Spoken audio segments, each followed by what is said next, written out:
ชียงใหม่ทีนี้สถานีวิทยุพระพุทธศาสนาจังหวัดเชียงใหม่มองนี้สถานีวิทยุพระพุทธศาสนาจังหวัดเชียงใหม่ FM 96 เมกะเฮิรตซ์ FM 96 เมกะเฮิรตซ์ FM 96 เมกะเฮิรตซ์ที่นี่สถานีวิทยุพระพุทธศาสนาจังหวัดเชียงใหม่ FM 96 เมกะเฮิรตซ์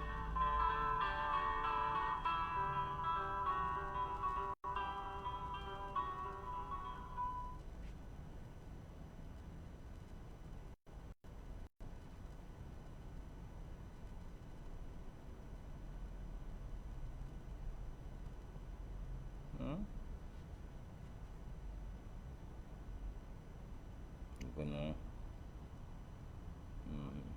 แกงเนี่ย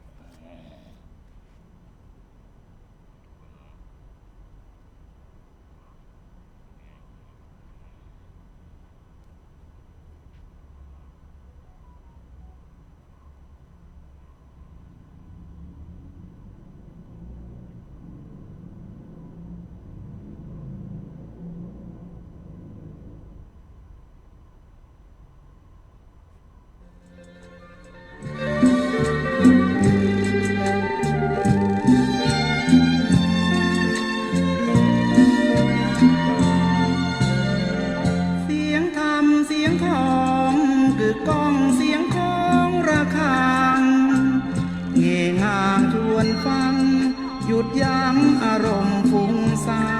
นพุทธังธัมมังสังฆังแววดังกังวานตื่นเถิดเราท่าน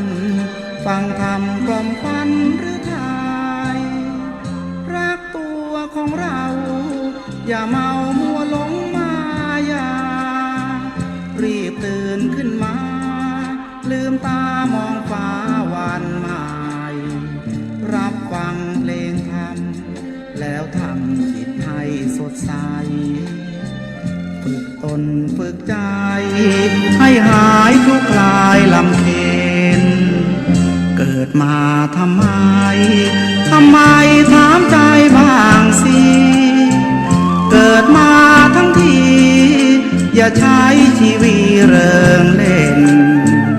ศีลธรรมจัญญาเมื่อหน้าว่าไม่จำเป็นบัณฑิตแลเห็นเยียดเย็นยามเช้าเศร้าสวงคิดกันทุกคราเกิดมาไม่ช้าก็ตายโลกยังวุ่นวายมีร้ายเลวน่าเป็นห่วงแล้วเราเป็นคนยังวนวายไปตามดวงตื่นมายังง่วงมารับฟังความเป็นจริง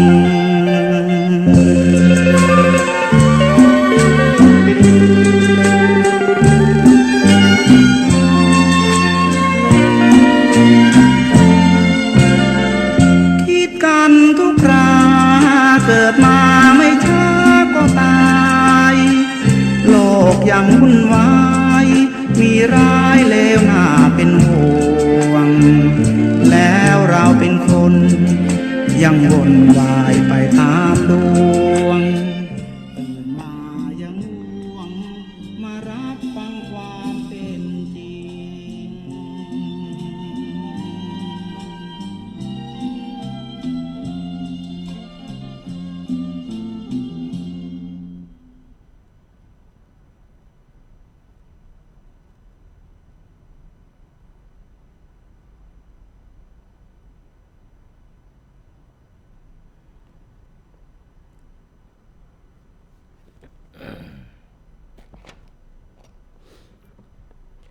กว่าจะมีถึงวันนี้โชคดีนักได้ผ่านพ้นอุปสรรคมามากหลายใช้ขันติวิริยะประคองกายทั้งดีร้ายได้ผ่านพบประสบมาด้วย2 มือ1 สมองและ2 เท้ากว่าจะมาเป็นตัวเราสู้ฟันฝ่าได้ซึมซับกับสรรเสริญและนินทา คือคุณค่าตามลิขิตชีวิตจริง เพราะฉะนั้นเมื่อถึงจุดโค้งสุดท้ายควรปล่อยวางเรื่องเบื่อหน่ายทั้งชายหญิงแม้หนักนิดเบาหน่อยค่อยท้วงติ่งการผูกมิตรสำคัญยิ่งกว่าสิ่งใดที่ปลายฟ้าแสงสุริยเริ่มหรี่แสงสัญญาณแห่งการอำลาเริ่มบอกใบ้ยึดธรรมะชโลมจิตคิดอภัยด้วยมิรู้ว่าเมื่อไหร่ตายจากกันขอนอบน้อมแด่พระรัตนตรัยขอถวายความเคารพพระมหาเถรานุเถระเจ้าคณะพระสังฆาธิการกุตนกุองค์อันมีพระเดชพระคุณท่านเจ้าคุณพระธรรมเสนาบดีผู้เป็นเสนาบดีแห่งกองทัพธรรมของคณะสงฆ์ภาค7เชียงใหม่ลำพูนแม่ฮ่องสอนและพระมหาเถรานุเถระเจ้าคณะพระสังฆาธิการทุกรูปเจริญสุขเจริญพรพ่อแม่ศรัทธาท่านสาธุชนพุทธบริษัททั้งหลายที่เปิดเครื่องรับฟังตะขึ้นสถานีวิทยุ 96.00 เมกะเฮิรตซ์วิทยุเพื่อพระพุทธศาสนาและจริยธรรมจังหวัดเชียงใหม่ของคณะสงฆ์จังหวัดเชียงใหม่อยู่ในขณะนี้และท่านที่พ่อต่าง Facebook ตอนนี้ก็มีครูยากศน.กำลังชมเป็นท่านแรกวันนี้นั้นรายการอุจา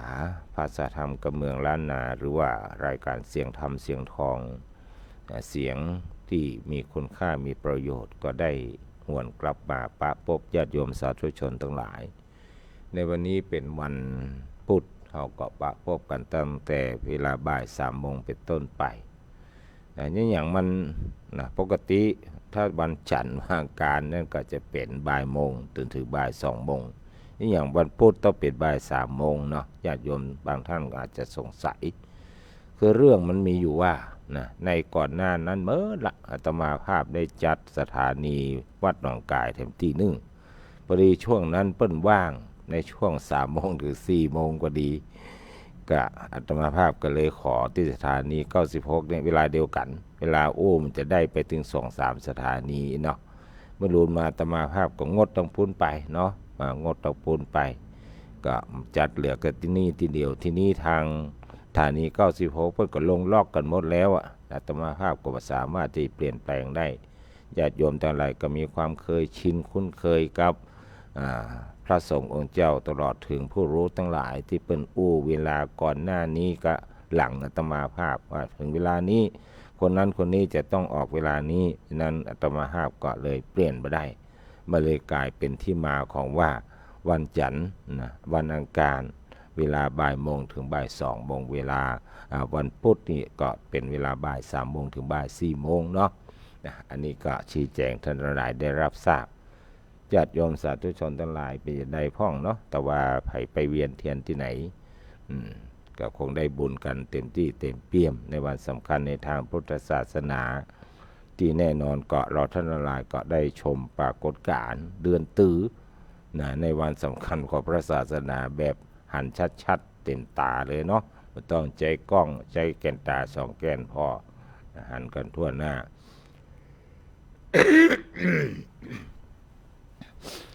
ตามพยากรณ์อากาศเนาะพวกนี้เป็นว่าเชียงใหม่บ้านเฮาเนี่ยฝนตกหนักเน้อพวกนี้ก็ระมัดระวังด้วยกันแล้วกันพวกนี้นะท่านหลายส่วนมากถ้าฝนตกในหน้าเนี่ยมักจะมีลมมีอย่างตยก็ขอเวลาเกิดฝนมีลมมีอย่างเนี่ยท่านต้องป้องกันตัวเก่าถ้าขี่รถเครื่องอยู่ก็ขอให้ยุดเข้าที่ปลอดภัยที่สุดนะจะไปใกล้อยู่ใกล้ตำป้ายพ้องอย่างป้องป้ายใหญ่ๆนะมันลำปัดมาสังกะสงสังกะสีปิวมาว่นตัดแข้งตัดขาตัดคอเขาได้เนอะมันคมญาติโยมทั้งหลายกิ่งไม้กิ่งตอกโต๊ะเขาใส่โดยเฉพาะถนนสายต้นยางเนาะนี่ก็ต้องระมัดระวังคือต้นยางถนนสายต้นยางมันมีมาก่อนละหลายร้อยปีมาคู่กับจังหวัดเชียงใหม่แล้วท่านทั้งหลายบดีไปโต้ต้นยางนะ เฮามาเมื่อลูนนะเฮาถ้าเฮาบ่ชอบเฮากลัวก็หลีกเลี่ยงเงี้ยบ่ต้องไปณตรงนั้น แต่ถ้าไปตรงนั้นก็ต้องป้องกันระวังตัวเก่าให้ดีก็แล้วกันเนาะป้องกันตัวเก่าไว้ก่อนเพราะว่าอัตตหิอัตโนนาโถตนแลเป็นที่พึ่งของตนเฮาไม่ต้องไปรอไปเปิ้งไผละพระพุทธเจ้าสอนให้เฮานะได้เปิ้งตัวเก่าดูแลตัวเก่าเพราะอะไรอย่างก็ตามถึงแม้ว่าเฮาจะฮักลูกฮักเต้าฮักพ่อฮักแม่ฮักผัวฮักเมียนักตัวใดก็ตามท้ายที่สุดแล้วสิ่งที่ฮักที่สุดนั่นก็คือตัวของเราเองเนาะญาติโยมทั้งหลายคือทุกคนนั้นฮักตัวของตัวเก่าเองนั่นก็ดูแลตัวเก่าเนอะพวกนี้บรรพุกบรรฮือเนาะตามพยากรณ์อากาศว่าฝนจะตกหนักนะมันเป็นพายุหน้าร้อนเนี่ยมันจะมาพร้อมกับลมแห้งๆเนี่ยน่ากลัวจังอะไรลมเนี่ยน่ากลัวเอาตึงลมเอาตึงฝนมาเอาลมปึ้งหลังคาออกก่อนเนาะต่อจากนั้นก็เอาฝนเขาใส่เข้ามาในบ้านเอาแถมผ้าครัวเปียกเสียหมดเนาะมันมาด้วยกันจะเนาะธรรมชาตินะเพราะฉะนั้นก็เขาก็ต้องป้องกันเอาไว้ก็แล้วกันเนาะญาติโยมสาธุชนพุทธบริษัทต่างหลายนะในช่วงแรกนี้ก็เป็นช่วงของประทีปธรรมประทีปธรรมนั้นก็เป็นบทประพันธ์ของหลวงพ่อพระศรีธรรมนิเทศหรือว่าท่านอาจารย์พระมหากมลโชติมันโตเรียนธรรม7 ประโยควัตตสตอยเนาะวัตตสตอยหรือว่าวัดสันปะคอยก็เนาะวัดสันปะคอยอำเภอเมืองเชียงใหม่วัดสันปะคอย จริงๆแล้วอาตมาภาพเกิดมาแบบตันเปิ้นนะจริงๆแล้วตันนะแต่ว่าบ่เคยหันนะในสมัยนั้นอาตมาภาพเป็นสามเณรน้อยอายุประมาณ10 ปลายญาติโยมทั้งหลาย16 17เนี่ยอาตมาภาพอยู่วัดพันตองนะพันตองอยู่กับท่านเจ้าคุณโพแล้วก็เพิ่นก็จะเพิ่นจะเอ่ยถึงเวลาทำวัดสวดมนต์เนี่ยก็จะเอ่ยถึงหลวงพ่อพระศรีธรรมนิเทศเป็นห้องมหากมลเพิ่นก็จะเรื่องราวกันต่างๆว่าเพิ่นไปใหญ่ๆเนี่ยอย่างที่ไหนอย่างใดเป็นต้นเพิ่นจะเอ่ยถึงตัวอาตมาภาพนี้อยู่วัดพันตองนี่มันจะได้ไปไหนเพิ่นมาเฮอไปไหนญาติโยมสาธุชนทั้งหลายขนาดจะปิกบ้านปิกจองปีไหนนี่ปิกได้เตื้อเดียวในยุคนั้นนะเวลาจะปิกบ้านกรรมนี่ต้องเขียนจดหมายหาตัวเก่านะเพราะหลวงพ่อได้จะเช็คจดหมายทุกฉบับต้องผ่านมือหลวงพ่อหมดเลยหลวงพ่อจะอ่านก่อนเนาะถึงจะอนุญาตปิกไปได้ปิกไปก็ได้หลายวันนะก็เพิ่นเน้นการศึกษานะเน้นการศึกษาจะมีหลอดไฟให้สัก2-3 หลอดเราให้กับพระเน้นนั่งอยู่ด้วยกันนะถึงมื้อวันมื้อคืนนะนั่งอ่านหนังสือแต่นอกห้องนะหลังจากที่ฉันเพลเรียบร้อยแล้วเนาะฉันเจ้าก็ท่องหนังสือฉันเพลเรียบร้อยแล้วก็เฮ้อพักผ่อนเวลาบ่ายโมงถ้าไผยังหลับอยู่นอนอยู่นี่หลวงพ่อทั้งกรรมไม่แซ่วายไปละไล่ลาดตะเวนนะปะหันไผยังบ่ลุกอย่างเตียกแล้วไปจะฟาดนะไปจะฟาดเป็นสุดแห้งเนอะญาติโยมทั้งหลายอันนี้มันเป็นวิธีการปกครองแบบสมัยตะก่อนเนาะก็เป็นครูบาอาจารย์สมัยตะก่อนก็จะเป็นจะอ่านหมดนะก็ทำให้ลูกศิษย์ลูกหาก็กลัวเก่งแล้วก็ปฏิบัติตามคำสั่งก็ทำให้ได้ดิบได้ดีกันไปหลายได้เป็นมหาได้เป็นอย่าง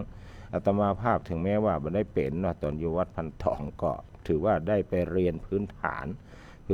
ก็อยู่กับหลวงพ่อพระครูประสิทธิ์พุทธศาสตร์ก็คือหลวงพ่อพระปริยัติพระเทพปริยัติองค์ปัจจุบันที่อยู่วัด7 ยอดเนี่ยนะนี่เป็นครูบาอาจารย์สอนอาตมาภาพสอนวิชาภาษาบาลีสมัยเรียนไวยากรณ์เนาะอยู่ที่วัดพันตองอาตมาภาพอยู่วัดพันตองก็อยู่มาช่วงระยะหนึ่งก็เคยหนีพิกบ้านไปกรรมหนีไปสักว่างอันนะก็มันมีความรู้สึกว่าตำบ้านตำจองที่ให้อยู่บ้านบนนะมันยังมาฮ้อนเนาะคือวัดพันตองมันเย็นญาติโยมทั้งหลายมันมีต้นไม้นักวัดพันตองเนี่ยมันมีต้นไม้นักนะเวลาเมื่อค่ำมาเนี่ยเพิ่นจะให้เพิ่นแบ่งพระเนนเป็นสองฝ่ายหนึ่งให้แพะน้ำพระน้ำในนะตึงหดตึงพระต้นไม้ต้นพระพื้นดินเลยนะที่มันเกิดความชุ่มเช่นพอปัตตานีก็เย็นหมดต้นไม้มันนักอยู่แล้วไงแถมกลุ่มหนึ่งให้ไปตักน้ำใส่ถังเอาไว้สำหรับห้องน้ำทั้งหลายแต่ไม่เพิ่นประหยัดหรอกเพิ่นประหยัด เป็นประหยัดน้ำในสมัยนั้นก็แบ่งไป2 กลุ่มอย่างนี้แหละอาตมาภาพก็เป๊กไปอยู่บ้านได้สักว่างนึงมันอยู่ที่ไหนมันมีความรู้สึกว่ามันร้อนก็เลยกลับมาอยู่ที่วัดพันตองเป็นรอบที่2เนี่ย รอบที่2ก็บ่พดอยู่ดีนั่นแหละนะในที่สุดก็ต้องปิกไปสาเหตุที่กลับไปบ้านนอกแม่แต่งก็สาเหตุก็มาจากว่าการศึกษาของอาตมาภาพเนี่ยอาตมาภาพนี่มันจบแค่ป .4 หรอจบป .4 แล้วก็เข้ามาบวชในพระศาสนาเลยนะขนาดว่าป .4 นี่ยังตันจบเนี่ยนะคุณครูบอกว่าอย่างไรบอกเป็นอย่างถ้าสอบบ่ตกถ้าสอบบ่ได้หรือว่าสอบตกเดี๋ยวอาจารย์จะช่วยนะบวชเลยว่าจะอ่านเนาะบอกกองสอบป .4 เรียบร้อยยังบ่ฮู้ผลเตื้อนะบ่ฮู้ผลเตื้อก็บวชเลยนะบวชที่บ้านป่าเยี่ยมนาตำบลป่าแปะปูนอยู่ดอยพุ่นเนี่ยแล้วจากนั้นก็อยู่หั่น2 ปีก็ได้ขนขวายตัวเก่าออกมาศึกษาเราเรียนคือเรียนเป็นศึกษาผู้ใหญ่เนาะเพิ่นเขาว่าเรียนรัฐ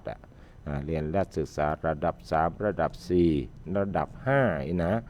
ระดับ3นี่ก็เรียนที่โรงเรียนสันปะยางนะวัดสันปะยางระดับ3ระดับ4ก็ไปเรียนที่โรงเรียนสันปะยางวิทยาคารคือเป็นเรียนไม่คืนนะญาติโยมทั้งหลายไม่ได้คืนไม่ได้เห็นเมื่อวันนะทีนี้มันก็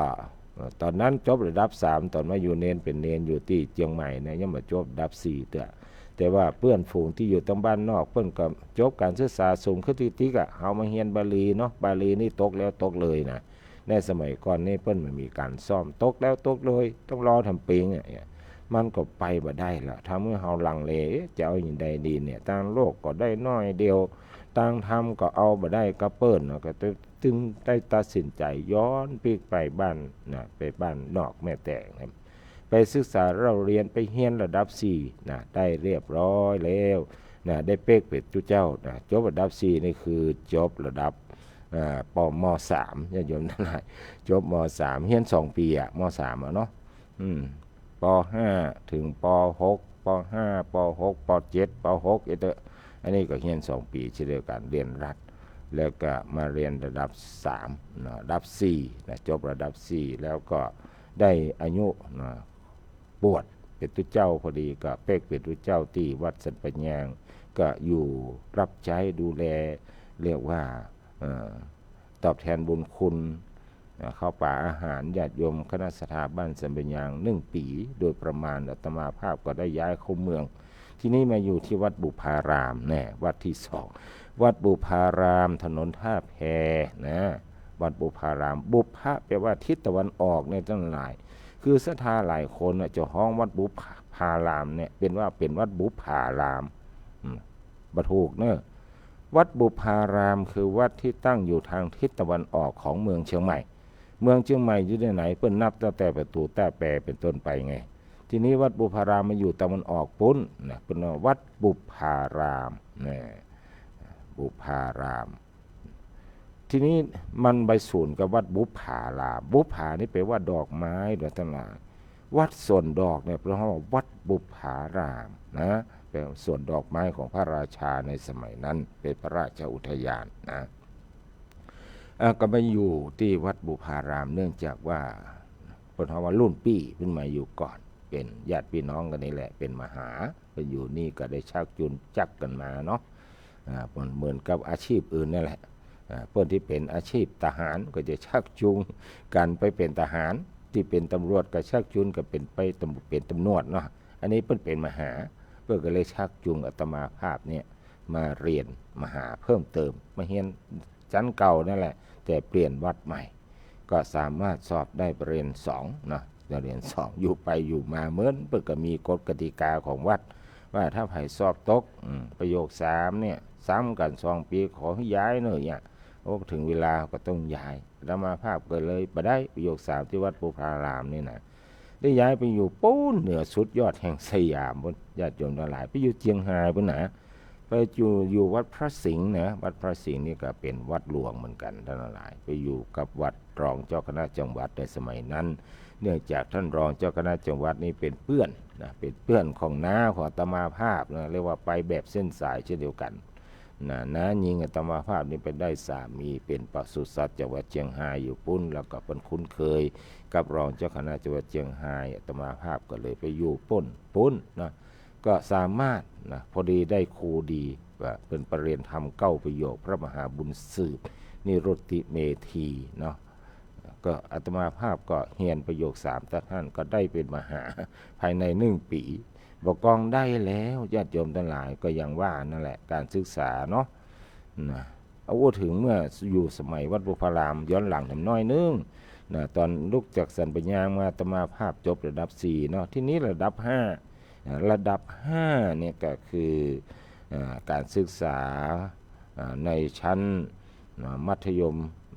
ม.4 ม.5 ม.6 เนี่ยอาตมาภาพก็ไปเรียนอยู่ที่ป้นศูนย์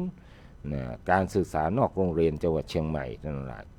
การศูนย์การศึกษานอกโรงเรียนจังหวัดเชียงใหม่นี่อยู่ที่ลายโรงพยาบาลนครพิงค์กุนนะอยู่ลายโรงพยาบาลนครพิงค์กุนสมัยก่อนอาตมาภาพก็ขี่รถดูเหมือนจะเป็นรถสาย2เนาะป.1,700อ่ะ หนองหอยหรือว่าอย่างนี้นะถึงป.1,700อาตมาภาพก็ขี่รถมีไปนะลักไปเฮียนเนอะญาติโยมนะในสมัยก่อนครูบาอาจารย์เพิ่นมาใครเฮียนต่างโลกกลัวว่าตัวเจ้าเนี่ยถ้าจบต่างโลกแล้วจะซึกออกไปเนี่ยเพิ่นต้องการเฮียนแต่บาลีเรียนแต่ทางภายในต้องอันแต่อาตมาภาพนี่ก็ยังว่านะลักไปเฮียนอันที่ลักไปได้เพราะว่าเปิ้นไม่ได้ไปเฮียนถึงวันเนี่ยเดือนไหนเปิ้นห้องไปปะไปพบเพียง2 วันตัวอันเพราะว่าไปพบกลุ่มเท่านั้นแหละเนาะไปพบกลุ่มก็เรียนครับตอนนั้นก็มีท่านอาจารย์พระมหาสง่าท่านหนึ่งนะพระครูธีระสุตพจน์นี่นะวัดผาลาดนี่เป็นระดับ5รุ่นเดียวกันกับท่านอาจารย์ท่านพระมหาดำรงวัดเวรุวันสารปีเนี่ยเป็นระดับ5รุ่นสุดท้ายนะรุ่นสุดท้ายตั้งแต่นั้นมาเพิ่นก็บอกพระเนนเฮียนระดับ5นะแถมอันตมาก็เลยจบระดับ5ตรงนั้นนะกลับมาอยู่ที่ปิ๊กมาอยู่วัดผาบ่องละกันนี่เปลี่ยนวัดละปิ๊กมาอยู่วัดผาบ่องมาอยู่กับหลวงพ่อที่วัดผาบ่องนี้ก็มาเรียนต่อที่มหามกุฏราชวิทยาลัยวิทยาเขตล้านนาวัดเจดีย์หลวงก็จนสำเร็จการศึกษาได้ปริญญาตรีกับเปิ้ลนะอันนี้ก็เป็นชีวประวัติเล่าให้ท่านทั้งหลายได้ฟังแบบย่อๆนะที่มาที่ไปของพระครูเมธีสุตากรหรือว่าพระมหาสมบัติชวนะเมธีชีวิตมันทุลักทุเลนะอาตมาภาพนี่มันมีภัยชี้นำอันอย่างต่อใดนะโดยส่วนมากนี่จะกึดคนเดียวคือคนเดียวเท่านั้นไม่ใจพ่อแม่บังคับเพื่อไปเรียนหนังสือแนะนำเพื่อไปเรียนหนังสือที่หันที่นี่บ่มีเพราะพ่อแม่อาตมาภาพนี่เพิ่นก็บ่ฮู้เนาะเพิ่นเป็นคนอยู่ป่าอยู่ดอยเพิ่นน่ะโยมพ่ออาตมาภาพนี่บ่ได้หนังสือเสียงนะระวังหมาดุนี่เตวเข้าไปน่าซื่อนะอ่านบ่ได้เสียงนะห้ามเข้าก็ตื้อจะเข้าอยู่ โยมพ่ออาตมาภาพนี่อ่านบ่ได้เสียงแต่โยมแม่นี่อ่านได้อยู่แต่โยมพ่อก็ได้เลขได้หยังแม่เป็นคนสอนนี่นะก็แล้วได้การศึกษามาได้เป็นปริญญา3เนาะได้เป็นมหากระจวนโยมพ่อโยมแม่บอกโอ้ป้าเตรียมตัวเนอะไปกรุงเทพเนี่ยทุกคนเนี่ยได้ไปกรุงเทพเป็นครั้งแรกนะย้อนอาตมาภาพเนี่ยพ่อแม่บ่เคยไปกรุงเทพเสียเตื้ออาตมาภาพก็ไปนะ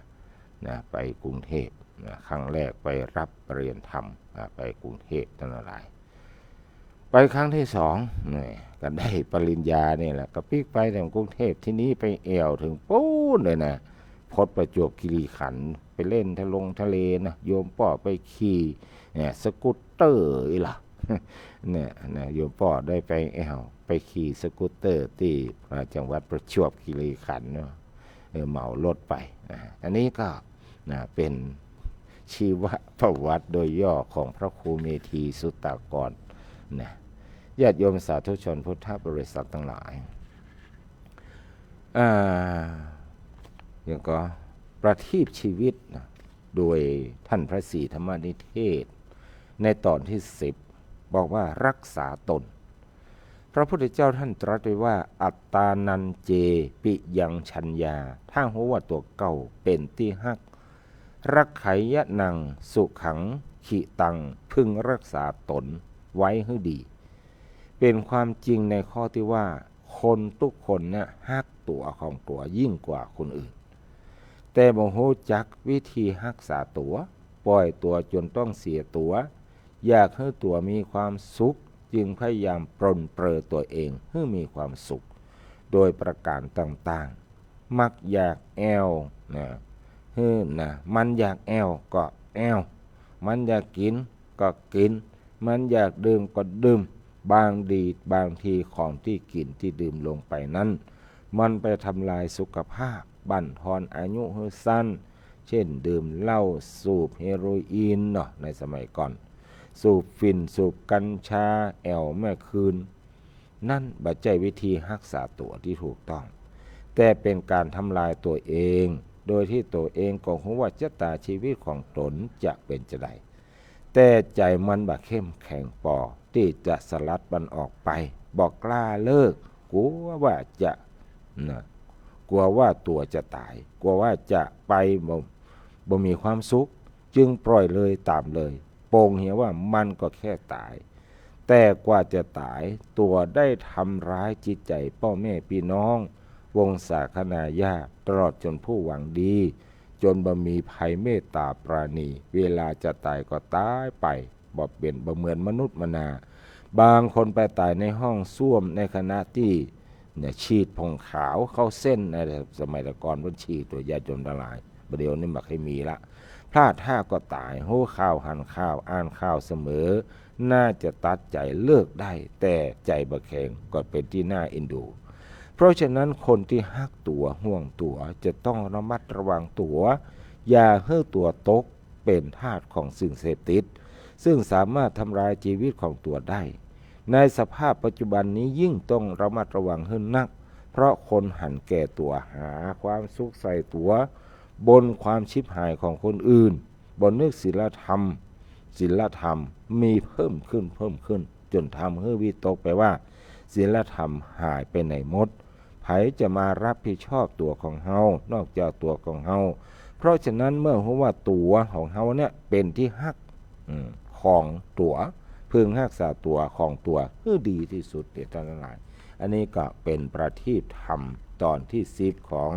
ท่านพระศรีธรรมนิเทศหรือท่านอาจารย์พระมหากมลโชติมันโตประเรนธรรม7ประโยควัดสันปะคอยนักเทศชื่อดังในยุคสมัยนั้น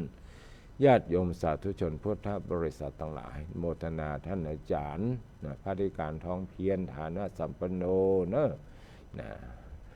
ที่พออยู่แต่ท้องเพียรเนาะปุยากศนดอกฮักซิตี้นะจากอำเภอสันทรายเด็กก็พออยู่ก็ขอโมทนากับขอบพระคุณครูบาอาจารย์ด้วยเนอะที่พอญาติโยมสาธุชนพุทธบริษัททั้งหลายเมื่อตมาภาพก็ได้เรื่องของขันติซึ่งเป็นธรรมะที่พระพุทธองค์นั้นได้สอนในวันมาฆบูชาก็วันนี้ก็เป็นเรื่องของขันติแถมเรียกว่าอดใจเมื่อมีอุปสรรคเนาะเป็นมงคลที่27คือมีความอดทนมีธรรมภาษิตที่พระโบราณอาจารย์กล่าวไว้ในหนังสือสวดมนต์ฉบับหลวงว่าขันติโกเมตตะวาลาภียะสัตสีสุขสีละวา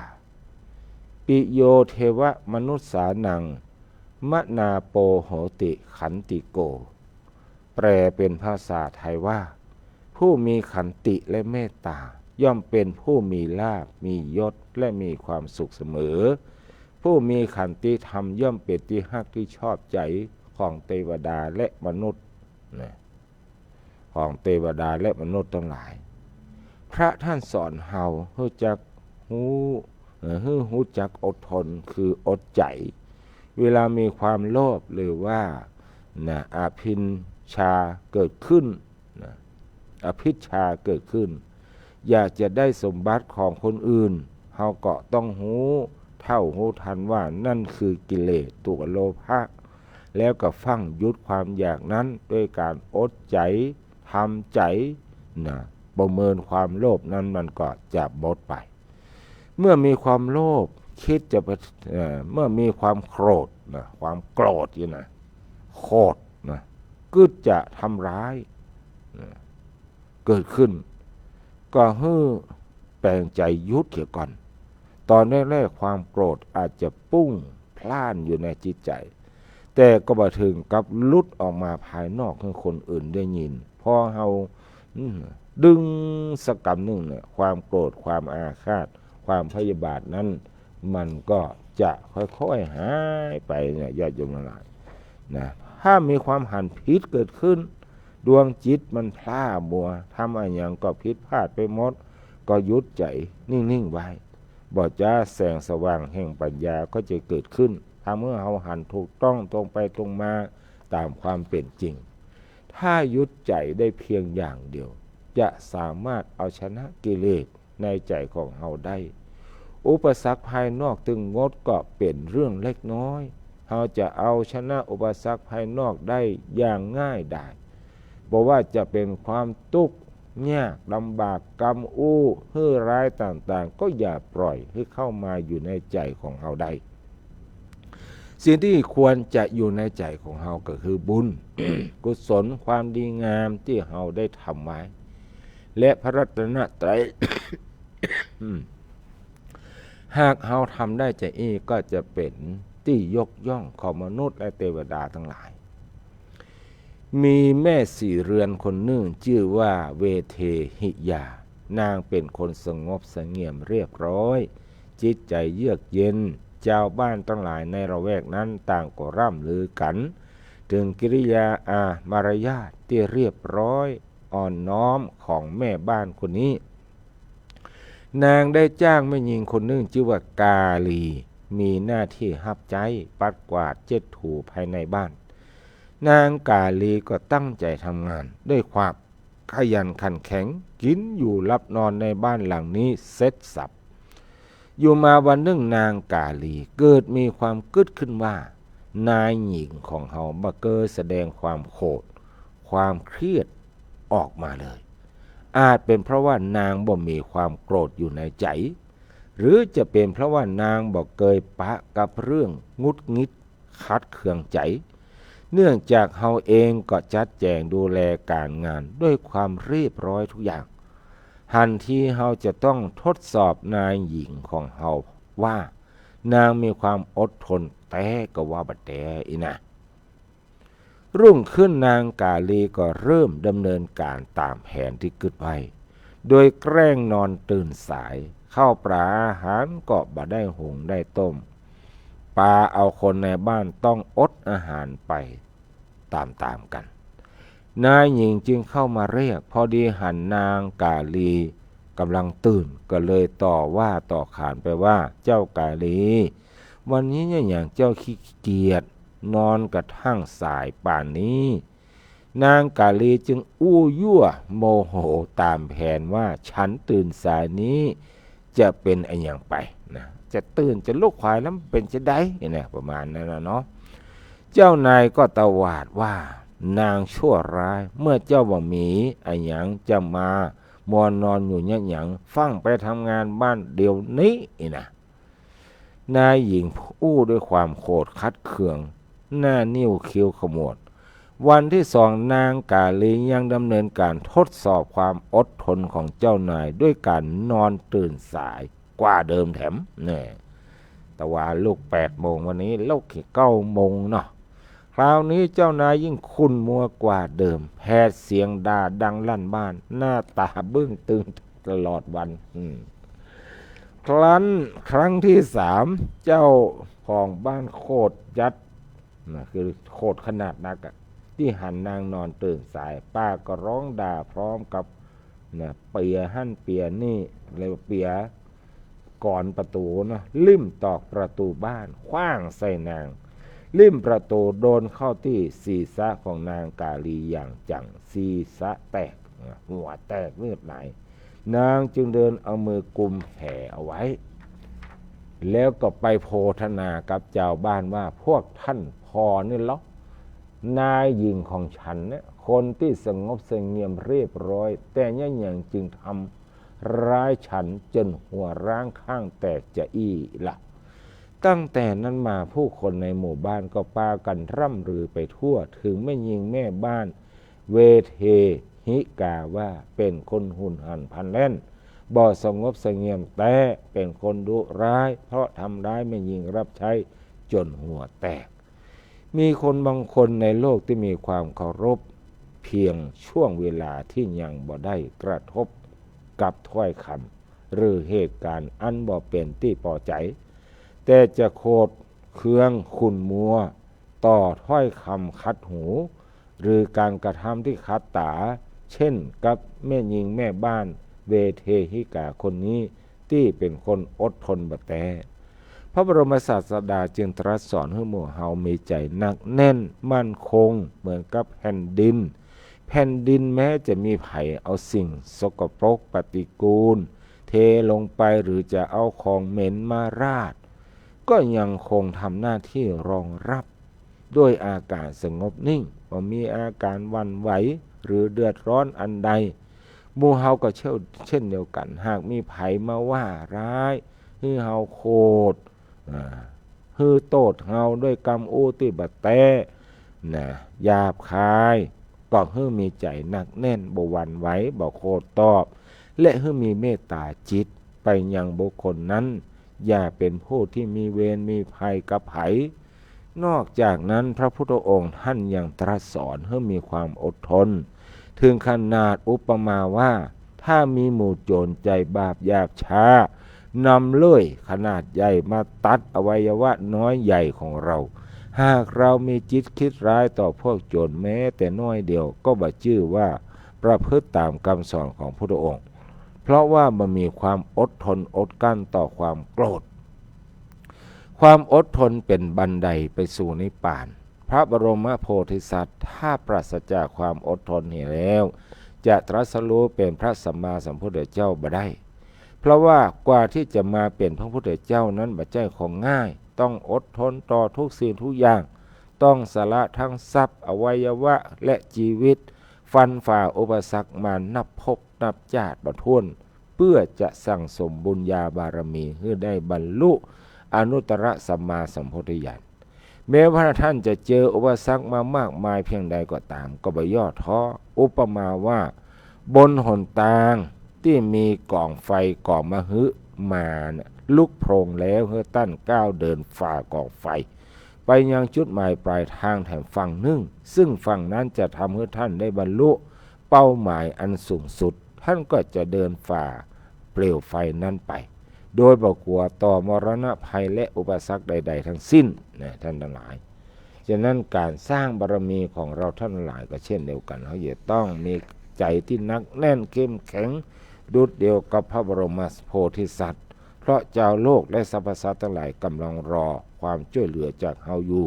เขาอยากรู้วิธีที่จะเข้าถึงความสุขที่แท้จริงนะเพื่อเข้าถึงความเต็มเปี่ยมของชีวิตเพื่อได้บรรลุเป้าหมายนะอย่างที่ถูกต้องท่านทั้งหลายงั้นขอท่านทั้งหลายมีความอดทนนะขันติอันนี้เรื่องขันติในตอนที่2เนาะก็นำมาเสนอกับญาติโยมสาธุชนพุทธบริษัททั้งหลายต่อไปก็จะเป็นการ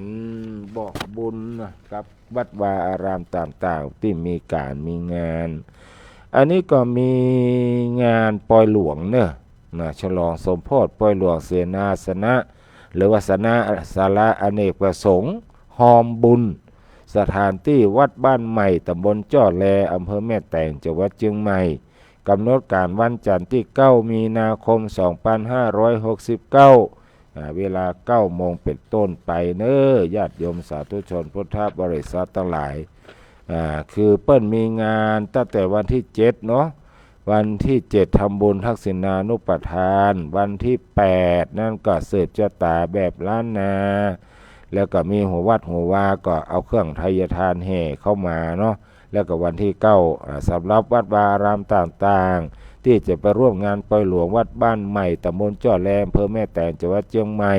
ระหว่างวันที่7ที่9นี่ท่านก็เฮือไปในวันที่8ที่9เนอะวันที่7นี่มีอย่างเตื้อเปิ้นทำบุญทักกินาบ่ได้อันนี้เปิ้นก็จะทำภายใน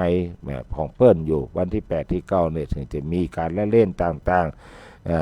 ในโอกาสนี้เป็นมงคลนี้ทางวัดบ้านใหม่และคณะศรัทธา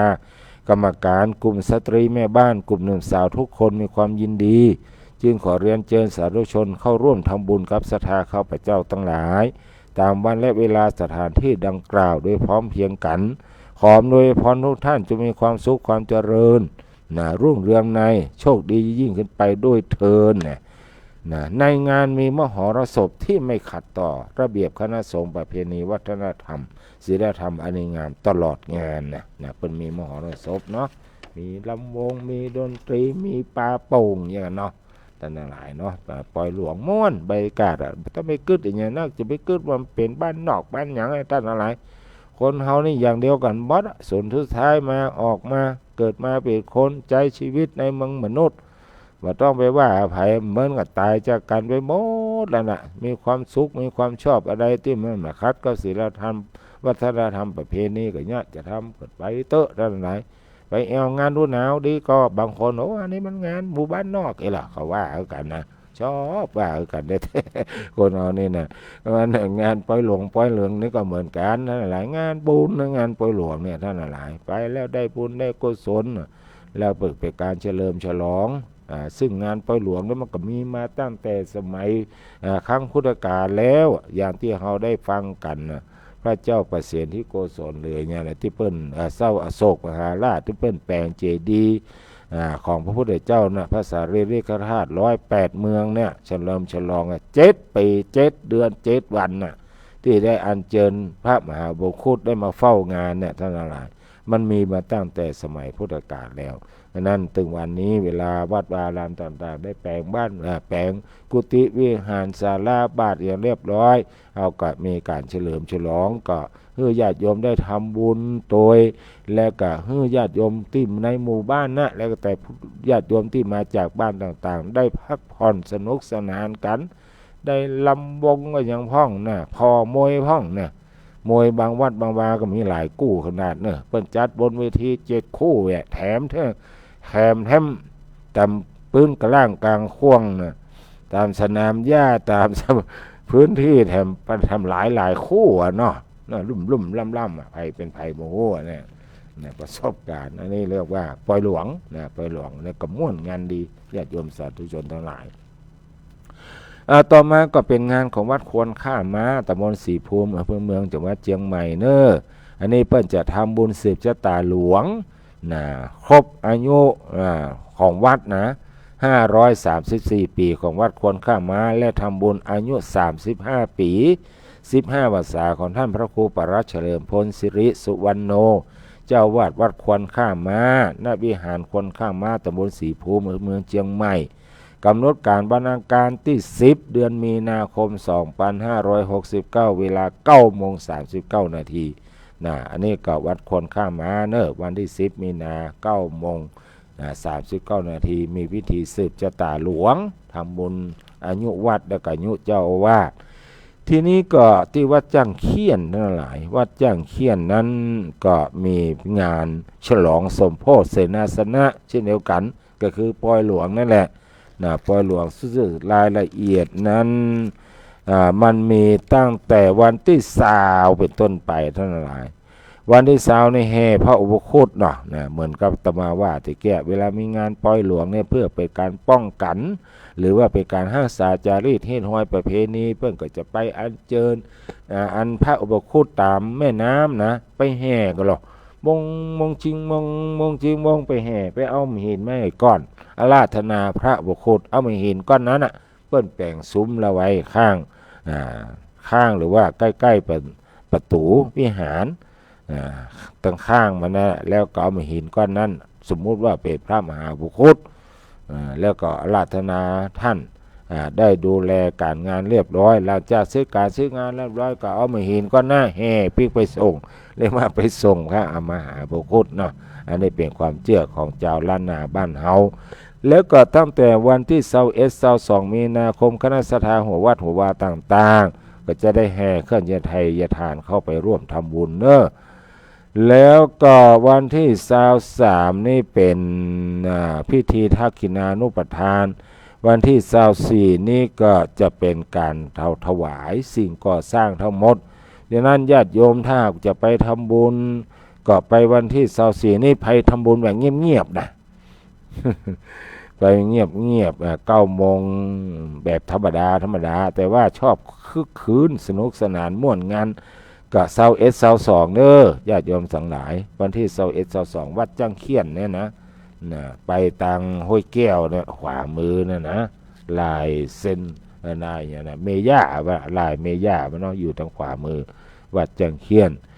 ทีนี้ก็มาที่วัดหม้อคำตวงเนอะญาติโยมสาธุชนทั้งหลายนะเพราะว่าหม้อคำตวงเพื่อจะฉลองนะอายุของวัดครบ550 ปีนะวัดหม้อคำตวงตำบลศรีภูมิเมืองจังหวัดเชียงใหม่แล้วก็งานทำบุญอายุวัฒนมงคลครบ84 ปี7 รอบของท่านพระครูประภัสสุตกิจหรือว่าท่านครูบาพระมหามิ่งมิตรประภัสโลเจ้าวาดวัดหม้อคำตวงและทำบุญถวายเสนาสนะวิหารเจดีย์ที่บูรณะแล้วใหม่นี่เพิ่งได้ทำพิธีสวดมนต์ตันของตมาภาพในสวดมนต์ตันในวันที่27 มีนาคมนี้เป็นรอบ 19 นาฬิกาเมื่อคืนเนาะส่วนรอบเมื่อวันเพิ่นอาจจะมีสืบชะตามีอย่างส่วนมากมันจะมีวันต่อไปแต่ตมาภาพมันมีรายละเอียดก็บ่กล้าที่จะนำมากล่าวณตรงนี้เนาะนี่ก็เป็นรายการบอกข่าวเล่าต่อให้ท่านทั้งหลายได้ฟังเรื่องข่าวสารงานบุญที่จะเกิดขึ้นตอนนี้ 15 นาฬิกา49 นาทีบ่ฮู้ว่าวันนี้โยมแม่น้อยมีอยู่ในสายบ่ฮะแม่น้อยฟังรายการอยู่ก็แม่น้อยมีอย่างอยากจะโทรอยากจะอู้กับญาติโยมสาธุชนก็โทรเข้ามาได้แล้วเด้อแม่น้อยตลาดนัดบ้านดอนแม่น้อยเขาเข้ามาแล้วเจริญพรแม่น้อยไหว้สาเจ้าท่านพระครูฟังอยู่นะเจ้า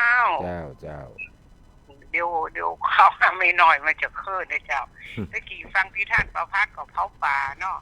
ตามกาลเวลานะเจ้าตอนนี้ยายเขาทำน้ำตาหมดแดงนะเจ้าพอปิ้งชงไข่มดสุ่มนะเจ้าเนาะน้ำตาอย่าตบโหอกหมดแดงมาสิมาแตงเอาลูกไปขา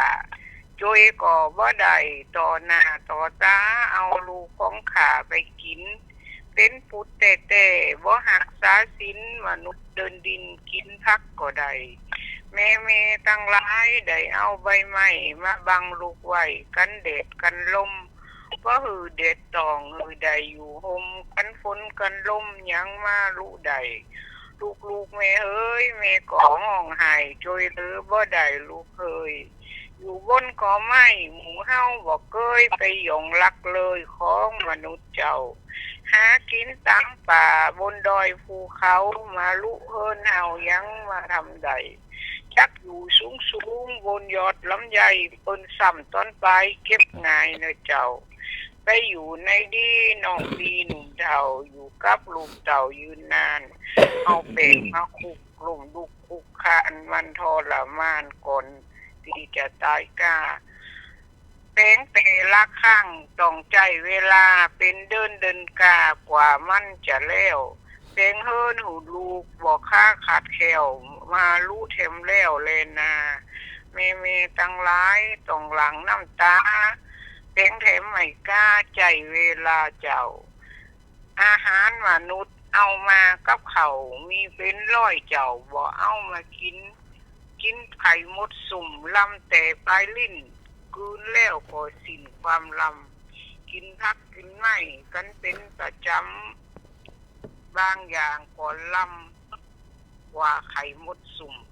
ไปซื้อลาบควายใส่ดีคมลำกว่ามดสุ่มเนินนายหมูเฮาเป็นหมดเฮาก่อโคตายเหมือนสู่ตั้งหลายเนินนายเจ้าค่ะคิดสินขอหนึ่งเป็นขอปานาหมูมดสงกาคกตึงหาขอมนุษย์เขาเน่าขานั้นขั้นต่อสินไม่หาขอว่าคบเนินเจ้า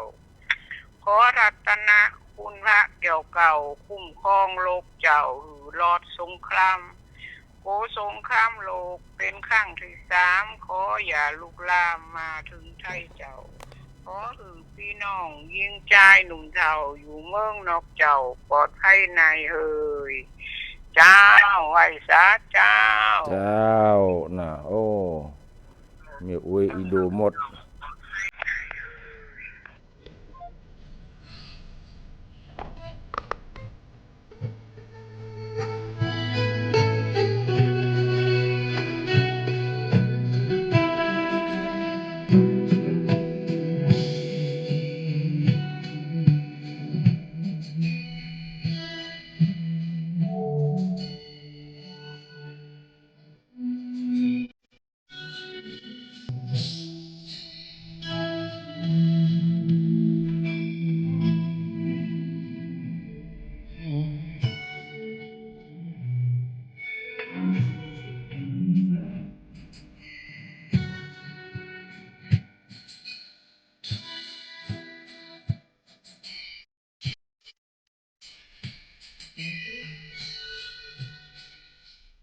ให้มาเข้ากับบรรยากาศน้ำตาหมดส้ม แม่อุ้ย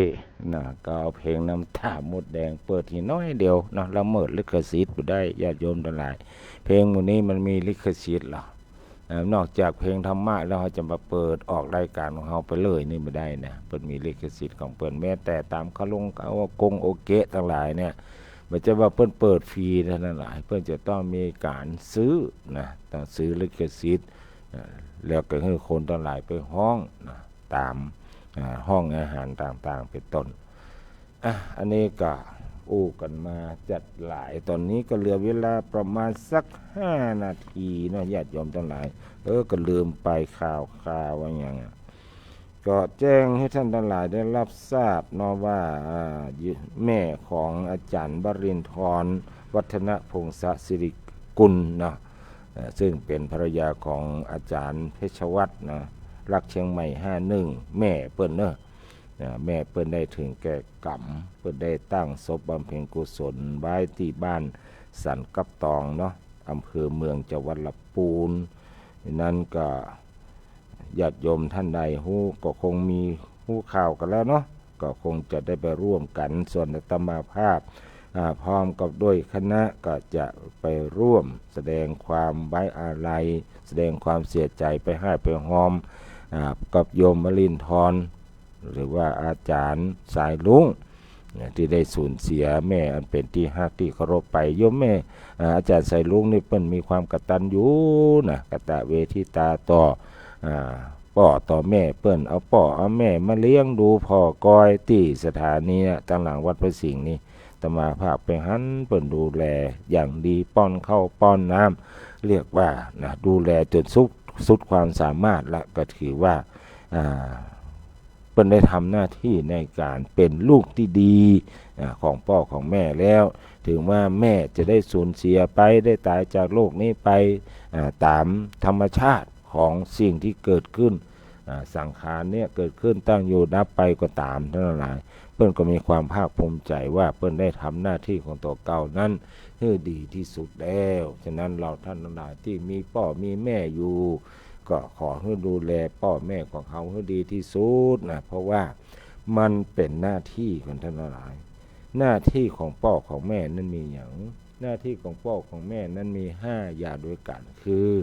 เราจะต้องเมื่อมีลูกแล้วก็จะต้องเลี้ยงลูกนะอย่างที่2นั่นส่งให้เขาได้ศึกษาเรียน